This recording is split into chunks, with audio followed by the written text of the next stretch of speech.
करना है। कहता है कि ये शांति देने वाले के पास जाएं, आत्मिक की संगति करें, अपनी गवाही को खराब ना होने दे। आत्मिक की संगति करने के बाद चौथा पॉइंट का मतलब कि पवित्रताई में चलें, अपनी गवाही को खराब ना होने दे कि भाई मैं अब अपनी मेरी जिंदगी में कुछ नहीं हो सकता। परमेश्वर का आत्मा कह रहा है, इन पॉइंट से आपको बता रहा। भजन संहिता 4:3 में लिखा, जब मैं पुकारूंगा तो जब वो मुझे पुकारेगा तब मैं उसकी सुन लूंगा। इसका मतलब परमेश्वर कह रहा है, यह जान रखो कि यहोवा ने भक्त को अपने लिए अलग कर रखा है। जब मैं यहोवा को पुकारूंगा तब वह सुनेगा। मैंने क्या कहा, अगर आप पवित्रताई में नहीं है, परमेश्वर को आप जितना मर्जी पुकारेंगे वो आपकी सुनेगा नहीं।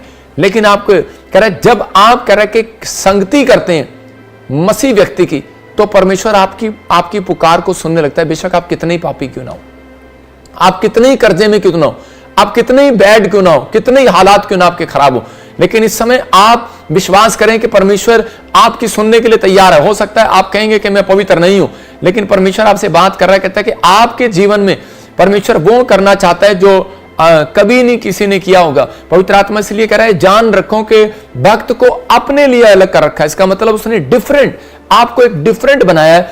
अगर आप वो गाली देते हैं, आप गाली नहीं देते। अगर वो आपकी बुराई कर रहा है बार बार, वो अपना चैनल खोलकर बुराई कर रहा है और आप क्या कर रहे हैं, आप बार बार उससे डिफरेंट हो रहे हैं। आप अगर उससे सुन रहे हैं, मैं कह रहा हूं, अगर आपका रिश्तेदार आपकी बुराई कर रहा है, आपका परिवार आपकी बुराई कर रहा है, आपके लोग आपकी बुराई कर रहे हैं और आप उनके साथ डेली बैठते हैं, डेली बैठते हैं, डेली बैठते हैं, डेली, तो एक दिन आपका दिमाग खराब हो जाएगा। डेली आप उन चीजों को सुनते हैं। कहता तो अगर आप गाने सुनते हैं, अगर आप कह रहे हैं कि कोई बात नहीं, मेरे दोस्त ने गाना लगाया तो क्या हो गया, मैं तो सुन नहीं रहा, लेकिन आप अगर डेली उसकी कार में बैठेंगे तो आपके ऊपर इफेक्ट आएगा। तो इसका मतलब परमेश्वर चाहते हैं कि भाई आप जो है कि पवित्र लोगों की संगति करें। परमेश्वर चाहते हैं, कहता है कि आपके जीवन में काम करेगा। कहता है तब मैं, कहता है कि जब वो मुझे पुकारेगा तब मैं उसकी सुनूंगा और परमेश्वर उसकी जिंदगी में काम करेगा। एक लड़की ने घर से भागकर शादी कर लिया और शादी करने के बाद कहते हैं उसको पता ही नहीं था, उसने अपने प्रभु में आने के बाद उसने एक लड़के से शादी कर लिया भागकर। और उसके बाद क्या हुआ कि थोड़े दिन के बाद पता लगा कि उसको HIV की प्रॉब्लम हो गया और वो लड़की परेशान होगी और सुसाइड करने के लिए जा रही थी। इतनी निराश होगी, शैतान ने उसको कहा कि तू अब बचने वाली नहीं है, तेरे ऊपर कोई चमत्कार नहीं होने वाला, तू ठीक नहीं होने वाली, और उसी समय तेरी तो जिंदगी खत्म होगी और उसी समय परमेश्वर तेरे जीवन में काम नहीं करेगा। उसने कई कई जगह प्रार्थना कराई लेकिन कोई उसका काम नहीं बना। लेकिन उस लड़की को किसी ने बताया कि चंडीगढ़ में एक प्रेयर होती है शाम के टाइम और तू वहां जाया कर और इसी समय परमेश्वर तेरी जिंदगी में काम करेगा। मैं उसका नाम नहीं लेना चाहता और ना खोलना चाहता उसकी बात को। तो उसी समय कि वो लड़की पूछ पाछ कर वहां पर आई और उसी समय कहने लगी कि प्रभु मेरे ऊपर दया करेगा, मैं तो बहुत पापी हूं और मेरे से तो प्रार्थना भी नहीं हो रही है। मैंने सुना है हर पास्टर मेरे से यही कह रहा है, पश्चाताप कर, प्रार्थना कर, पश्चाताप कर, प्रार्थना कर। मैंने उसको कहा कि तू मसीह लोगों की संगति किया कर, मसीह लोगों की, क्योंकि परमेश्वर ने अपने वचन में कहा, एक जगह पढ़ रहा था, लिखा यिर्मयाह 3 अध्याय और उसके 15 में देखो क्या लिखा। कह रहा मैंने तुम्हें अपने मन के व्याकुल, मन के अनुकूल चरवाहे दूंगा जो ज्ञान और बुद्धि से तुम्हें चराएंगे। मतलब कि अगर मैं भी उसको कह देता कि तेरे, इसका मतलब तू पापी है और तू पवित्रताई में नहीं है, तू जा, चली जा यहां से, और उसी समय वो चली जाती और वो शायद सुसाइड कर लेती। मैंने उसको कहा कोई बात नहीं, तुझे प्रार्थना करनी नहीं आती। कहती कि मेरा मन रोज भटक जाता है, मेरा मन बहुत व्यभिचार में चला जाता है, मेरा मन टिकता नहीं है। तो उसी समय मैंने उसको कहा कोई बात नहीं, तू प्रार्थना कर और परमेश्वर तेरे लिए काम करेगा, लेकिन मैं तेरे लिए प्रार्थना करूंगा और थोड़े दिन तू यहां रहकर जा, पवित्र आत्मा काम करेगा। उसने कई बार प्रार्थना कराई और वो चर्च में संगति किया उसने लोगों के साथ, मसीह लोगों के साथ जो यहाँ प्रे टावर में थे, इधर उधर थे, और वो लड़की बिल्कुल ठीक होगी। मैं कह रहा हूं थोड़े दिन के बाद उसकी रिपोर्ट आई कि वो HIV से बिल्कुल आजाद होगी। ये परमेश्वर है। मैं फिर कह रहा हूं कि पवित्र आत्मा यहां बताना चाहता है कि जब तुम अपना दुख शेयर करोगे, किसके साथ, कह रहा मैं तुम्हें ऐसे चरवाहे दूंगा जिसके साथ तुम शेयर कर सकते हो। बहुत सारे चरवाहे परमेश्वर ने इसलिए दिए हैं, बहुत सारे पास्टर परमेश्वर ने इसलिए दिए हैं कि ताकि आप शेयर करें। और कह रहा है कि जब आप शेयर करते हैं तो उसी समय कहता है कि उस पर विश्वास किया जाता है कि वो पास्टर आपके दुख को, आपकी गहरी गहरी बातों को वो किसी को नहीं बताएगा, वो आपके लिए प्रेयर करेगा और आपके लिए ब्लेसिंग खुलेगी। कह रहा है कि लेकिन कह रहा है जो ज्ञान और बुद्धि से तुम्हें चराएंगे, मतलब कि आप एक ऐसे अनॉइंटिंग प्लेस पर जाते हैं तो परमेश्वर आपके जीवन में काम करता है। जो ज्ञान और बुद्धि से भरे हुए हो, जिसे परमेश्वर चलाना चाहता हो, ब्लेसिंग देना चाहता हो। बहुत सारे लोग जो है अपने आप को तैयार कर रहे हैं, लेकिन बहुत सारे लोग जो है वो कई बार अपना दुख जो है शेयर नहीं करते। मैं उन लोगों को बताना चाहता हूं, हम हर संडे क्यों बोलते हैं, हर वीरवार क्यों बोलते हैं कि आप प्रॉब्लम में, यह हो सकता है आपके ऊपर कर्जा हो, आप रिश्तेदार को बताना चाहते हो, आपके ऊपर कहता है कोई ऐसी समस्या आ गई हो, कोई लड़की जबरदस्ती आपके बिना पूछे किसी से शादी कर रही हो और आप इस समय परेशान हो और दुखी हो और प्रॉब्लम में हो, लेकिन उस समय में आपके पास चारा ना हो रिश्तेदारों को बताने का, तो हमने एक आपके लिए गुड न्यूज़ है आपके लिए कि हमने एक प्रेयर लाइन बनाई हुई है। प्रेयर लाइन नंबर आप देख रहे हैं, हमारा प्रेयर टावर देख रहे हैं, आप प्रेयर ऑफिस देख रहे हैं, ये प्रेयर लाइन नंबर है। जूम प्रेयर होगी अब आपके लिए, और इसी समय आप देख रहे हैं, इस पर स्क्रीनशॉट ले लो। आप ईमेल आईडी देख रहे हैं आप PBSM की, इस पर आप ईमेल कर सकते हैं। ये प्रेयर टावर में कॉन्टैक्ट नंबर है BTH करने के लिए, इसका एक एक करके दिखा। और PBSM आप देख रहे हैं कि ले हैंड के लिए एक ईमेल अलग है और बैप्टिज्म के लिए एक ईमेल अलग है, स्क्रीनशॉट ले सकते हैं। अब मैरिज के लिए एक ईमेल अलग है और वॉलंटियर के लिए बनने के लिए ईमेल अलग है। और मतलब कि आपको आत्मिक पिता से आशीष चाहिए, आपको स्पिरिचुअल फादर बनना है, स्पिरिचुअल सन बनना है, तो उसी समय आपको ये ईमेल पर, ये फोन नंबर आपके सामने दिए हुए हैं, इन पर आपको स्क्रीनशॉट ले लेना है। ये खुशखबरी है आपके लिए, क्योंकि ये बाइबल के अनुसार बता रहा हूं आपको कि जब आप फोन करते हैं तो उसी समय आपका दुख खत्म हो जाएगा यीशु मसीह के नाम में। आपकी लाइफ में से प्रॉब्लम खत्म हो जाएंगी। मैं खुद बता रहा हूं कि जब मैं सेवा करता था तो उसी समय एक अंधी माता को मेरी माँ थी, स्पिरिचुअल माँ, और उसी समय मैं उसको जब मैसेज करता था तो उसी समय मेरा प्रॉब्लम खत्म हो जाता था। और जब भी मेरे स्पिरिचुअल सन मेरे को कभी भी कोई विश्वासी भी मेरे को मैसेज डालते थे, मैं कह रहा हूँ कि उसी समय उनकी प्रॉब्लम खत्म हो जाती थी। कई बार एक आदमी का टेम्पू चोरी हो गया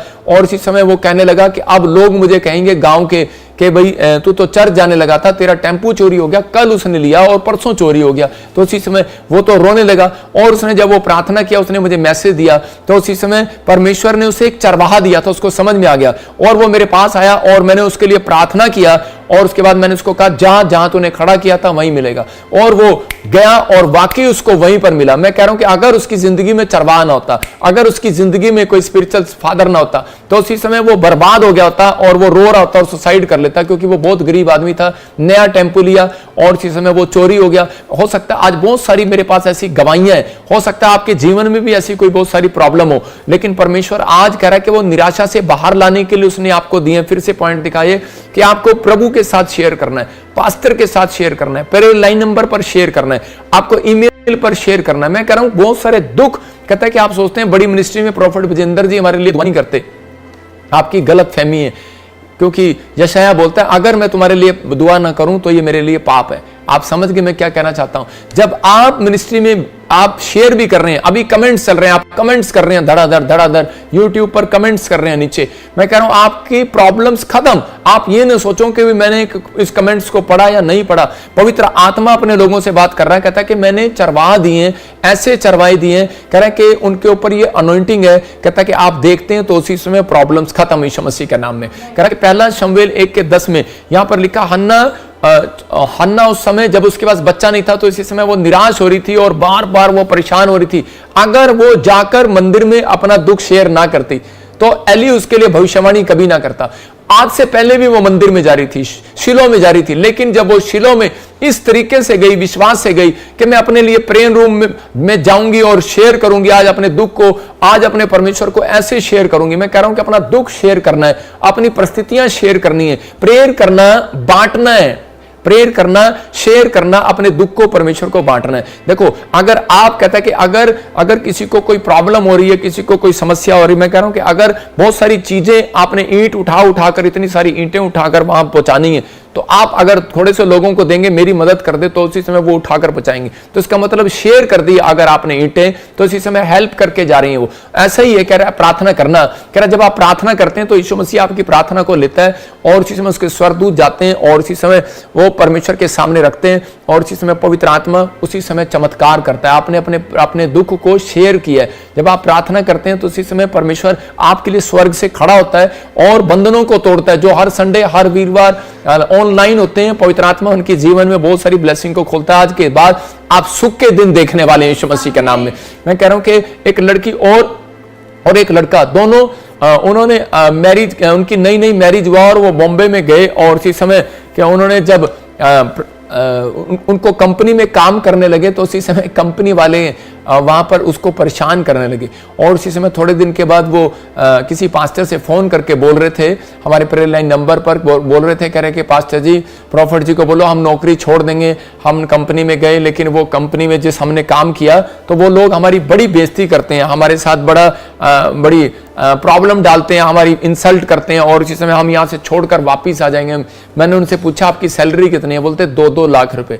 मैंने कहा जब 2-2 लाख रुपए सैलरी है तो आपको चाहे जितना भी कोई कहे, उतना भी कोई आपकी बदनामी करे, आपको सह लेना। आज अगर आप सह लेंगे तो परमेश्वर आपकी जिंदगी में वो करेगा जो आपने कभी सोचा भी नहीं होगा। तो फिर लेकिन वो फिर भी नहीं मान रहे थे। तो मैं उनको एक एग्जांपल दे रहा था कि आपके बॉम्बे में ही अंबानी की एक बिल्डिंग है और उसी समय 22 माले पर वो रहता है, और जब वो 22 माले पर रहता है तो उसी समय कह रहा है कि जब वो नीचे से पहले शिफ्ट पे कोई भी व्यक्ति उसके पास ऑफिस में काम करने जाता है तो उसको पहली मंजिल पे रखा जाता है। नीचे से ग्राउंड फ्लोर से पहली पे, पहली से दूसरी पे उसकी प्रमोशन करते करते, इंटरव्यू लेते लेते उसको 6ठी मंजिल तक लाया जाता है। और जो वो काम भी करता है तो काम करने के बाद उसको 7वीं 8वीं मंजिल पे तो उसको लेकर जाया जाता है। एक ही बिल्डिंग में वो काम करते हैं, एक ही बिल्डिंग में वो रहता है, मैंने तो ऐसा सुना है।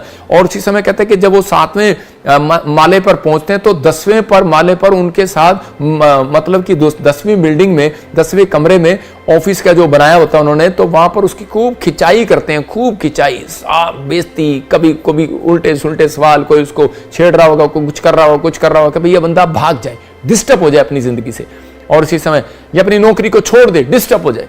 तो इसी समय लेकिन उस व्यक्ति ने, कहता है कि कुछ व्यक्ति जो होते हैं कि वो 7वें मंजिल से भाग आते हैं, छोड़ दे, और उसी समय जो 7वें से कह रहा टिक जाते हैं तो वो 10वें पे जब जाते हैं तो उसी समय फोन करते हैं वो लोग, कहते हैं कि साहब ये ना नीचे से ऊपर तक आ गया 10 तक, लेकिन ये भागा नहीं है। तो वो कहता है ये ठीक है, ये मेरे 21 वाले माले में ले आ, इसको 21 वाली मंजिल पे ले आ, इसको मेन ऑफिस में ले आ। इसका मतलब ये दिमाग वाला आदमी है, सहनशील वाला आदमी है। इसका मतलब ये कि इसके अंदर हुनर है, ये पेशेंस खराब करने वाला आदमी नहीं है। आज बहुत सारे लोगों को परमेश्वर, मैं यही बता रहा हूं, आप ग्राउंड फ्लोर पर रहते हैं, धरती पर रहते हैं, अगर आप अपना पेशेंस खराब करते हैं छोटी छोटी बातों के लिए, अगर आप निराश हो जाते हैं छोटे छोटे कर्जे के लिए, निराश हो जाते हैं, कोई आपको बार बार बोल रहा है, अगर आपको माइंड नहीं है, आपकी बुराई कर रहा है, आपका ये कर रहा है, याद रखना अगर कोई किसी की बुराई करता है ना तो परमेश्वर का आत्मा बोलता है, कहता है उसकी उतनी परमेश्वर प्रमोशन करता है। तो मैं एक दिन पूछ रहा था किसी व्यक्ति से, मैंने कहा वो कैसे करता है? तो उसी समय वो व्यक्ति बता रहा था, कहता है कि अगर किसी की बुराई भी करो ना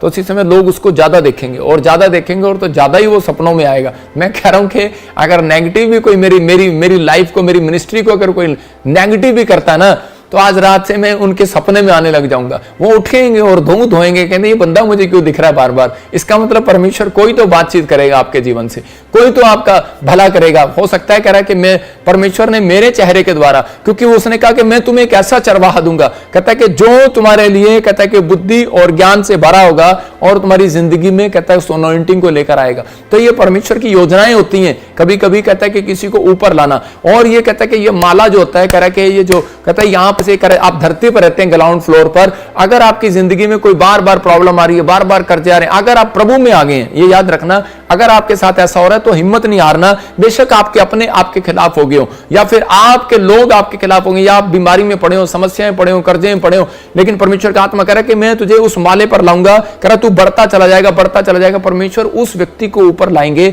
स्वर्ग में उसको आशीष देंगे। कहता है स्वर्ग की आशीष भी हर व्यक्ति को नहीं मिलेगी। कहता है जो पेशेंस नहीं होगा, क्लियर लिखा गलातियों के 5:20-21 में, कहता है जिसने अपना धीरज खो दिया, कहता है वो आत्मा का फल, पेशेंस का फल अगर नहीं होगा तो आपको स्वर्ग मिलना मुश्किल है। इसलिए पवित्र आत्मा चाहते हैं कि अगर आप निराश हैं, अगर आप किसी भी प्रॉब्लम में, हन्ना हो सकता था अपना पेशेंस खो देते कि कितने साल हो गए, मैं कहते मुझे बच्चा नहीं है और मेरी सौतन जो है मुझे चिढ़ाती है, रोज चिढ़ाती है कि देख कि तू प्रार्थना करने भी जाती है, दान भी देती है, दशवांश भी देती है, लेकिन तेरी लाइफ में एक भी बच्चा नहीं है। लेकिन कई बार हमें जो कोई जलाता है, कई बार जेलस कराता है, तो हमें वो सिखा देता है कि हमें और क्या करना है, अपने आप को कैसे सुधारना है, तो उसी समय, और हमें क्या करना, आगे कैसे बढ़ना है। तो उसी समय उस औरत ने प्रार्थना किया, लेकिन उसकी प्रार्थना करने का स्टाइल अलग था, और उसके बाद कह रहा उसके लिए भविष्यवाणी हुआ और परमेश्वर ने उसको बच्चे दिए। मैं कह रहा हूं कि उसके घर से एक प्रॉफिट पैदा हुआ, उसका नाम शमूएल था। याद रखना, कहता है कि अगर आप लोग टिके रहे परमेश्वर में, अगर इतनी परिस्थितियों आने के बाद भी,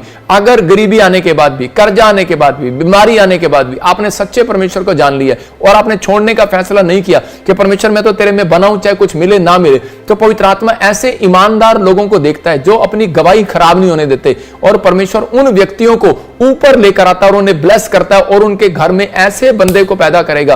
कहता है कि आपको एक ऐसी खुशखबरी देगा, जितना दुख आया आपको उतना परमेश्वर आपको हंसाएगा थोड़े दिन के बाद। जितना दुख आया उतना हंसोगे आप, जितनी आपकी बुराई की है किसी ने, कितना आपकी परिस्थितियां आपके खिलाफ आई हैं, तो इसी समय परमेश्वर आपको उतना ही आनंद देगा। इस बात को मूसा जानता था कि परमेश्वर जितना दुख होने देता है किसी व्यक्ति को, तो उतना ही उससे डबल कहीं आनंद भी उसकी लाइफ में देता है। तो यहाँ पर भजन संहिता 90:14 में लिखा, कह रहा वहां पर एक जगह 90 में भी लिखा, कहीं जगह लिखा कि 40 साल परमेश्वर तू मुझे दुख देता आया, लेकिन उतने ही साल अब तू हमें आनंद दे। और उसी समय परमेश्वर ने इजरायलियों को आनंद दिया। ये याद रखना कि इजराइल में आज भी परमेश्वर का आत्मा वहां मंडलाता है और उन लोगों को आशीष देता है। अगर आप बिलीव कर रहे हैं कि हाँ पवित्र आत्मा मेरी जिंदगी में काम करेंगे, तो आपको विश्वास करना है कि आज का वचन आपकी जिंदगी में 100 गुना बरकतों को लेकर आएगा यीशु मसीह का नाम। हम भजन संहिता 56:8 में पढ़ते हैं, तो मैं उन लोगों के बोल रहा हूं कि बहुत सारे लोग निराश हो गए हैं, कह रहा मैंने बहुत प्रार्थनाएं किया, बहुत सब कुछ किया। परमेश्वर उन लोगों को आज उठाना चाहता है इस मैसेज से कि आपको, हन्ना हो सकता था, निराश हो सकती थी, लेकिन हन्ना ने अपने आप को स्टैंड रखा,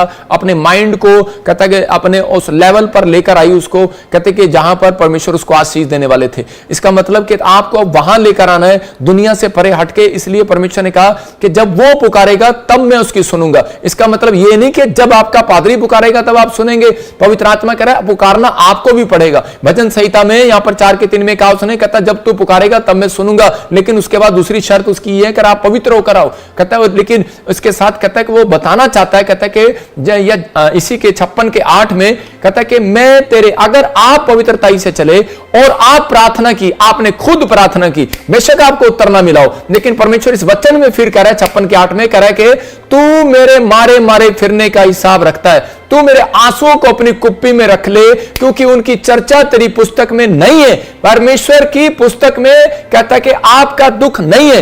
हो सकता है कि आज कमला, आज कह रहे कि रोहन, आज ज्योति, कहता है कि आपका नाम नहीं होगा, आपके साथ क्या क्या हुआ नहीं होगा, इस पुस्तक में नहीं लिखा होगा, कोई रिकॉर्ड नहीं होगा आपके पास। लेकिन परमेश्वर ने याकूब को एक बात कही, याकूब के मामा लबान ने कहा कि जब उसकी सैलरियां घटा दी, उससे 7 साल काम कराया, झूठ बोला कि मैं तुझे लड़की, अपनी लड़की की शादी कर दूंगा, लेकिन उसकी बजाय मंडप में कहता कि दूसरी लड़की बिठा दी। जब उसने देखा कि तो दूसरी लड़की आगे से मेरी शादी कर दिया, तो उसके बाद कहता है कि वो परेशान हो गया, लेकिन 7 साल और उसके खेत में काम करना पड़ा, उसके भेड़ बकरियों के साथ काम करना पड़ा, लेकिन उस समय में वो काम करता रहा, ईमानदारी से चलता रहा। हो सकता था वो छोड़कर भाग जाता, लेकिन उसको मालूम था कि परमेश्वर मेरे मारे मारे फिरने का हिसाब रखता है, मेरे मारे मारे फिरने का हिसाब रखता है। याद रखना, कहता है जो आपकी बुराई कर रहा है, मैं कह रहा हूं आपके पास शराब की पावर भी है, याद रखना।